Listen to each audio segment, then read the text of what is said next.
Wow, আল্লাহর কি সৃষ্টি, কত সুন্দর দৃশ্য।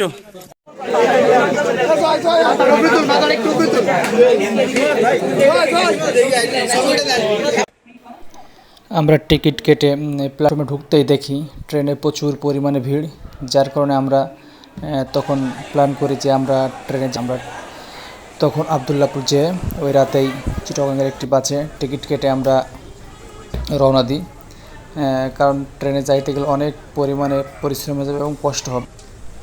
যার কারণে আমরা প্ল্যান পরিবর্তন করে বাসে যাওয়ার সিদ্ধান্ত নিই। সব কিছু শেষ করে বাস আগে আমরা যার মতো করে কিছু খেয়ে নিচ্ছিলাম, যেহেতু লং জার্নি করতে হবে। আর টিমমেটরা সবাই খাচ্ছিল, সাথে আমিও খাওয়া দাওয়া সেরে নিলাম। এখন রাত 12টা 8 বাজে। সাদা ভাত খাচ্ছে, তোমার তরকারি দিই নাই। আমি অবশ্য রুটি খাবো, যার কারণে এখন নিই নাই। আমরা খাওয়া দাওয়া শেষ করে বাসে উঠে যাই। বাসে উঠে যে যার সিটগুলো বুঝে নিচ্ছিলাম এবং ব্যাগগুলো নির্দিষ্ট স্থানে রাখতেছিলাম। কিন্তু এরই ভিতরে একটি ঘটনা ঘটে যায়। জানলার সাইড থেকে একটি ছিনতাইকারী একজনের মোবাইল নিয়ে দৌড় মারে, যার কারণে একটি ঝামেলার সৃষ্টি হয়। বিষয়টি স্বাভাবিক হওয়ার সঙ্গে সঙ্গে ড্রাইভার গাড়ি ছেড়ে দেয়। এখন আসছি হচ্ছে কুমিল্লা, মিয়ামি রিসোর্ট কুমিল্লা। এখন বাজে হচ্ছে 4:43। কেমন ভাই, কেমন খাইলেন ভাই, কেমন খাইলেন? আমার বাজে হচ্ছে রাত 4:45। এখানে আমাদের যাত্রা চলতেছে। এখানে নাস্তা করে আমরা এখন আবার রওনা দেবো সীতাকুণ্ডের উদ্দেশ্যে। সারা জার্নি করে আসলে খুবই ক্লান্ত, এখন আমাদের জীবন সবাই ক্লান্ত।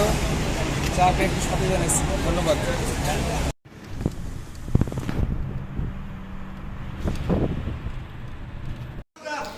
আমরা সীতাকুণ্ডে পৌঁছে প্রথমে হোটেল ঠিক করি, তারপর আমরা একটি হোটেলে যে সকালের নাস্তা করি, খিচুড়ি এবং ডিম, যে যার মতো করে নাস্তা খাচ্ছিল।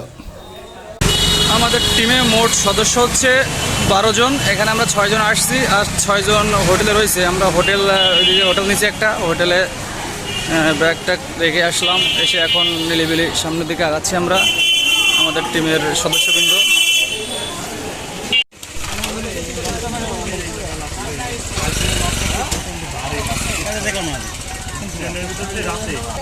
কত করে পাঙ্গেল? 40 দিলে 20 টাকা 20 টাকা ভাঙে 30 না? লাঠে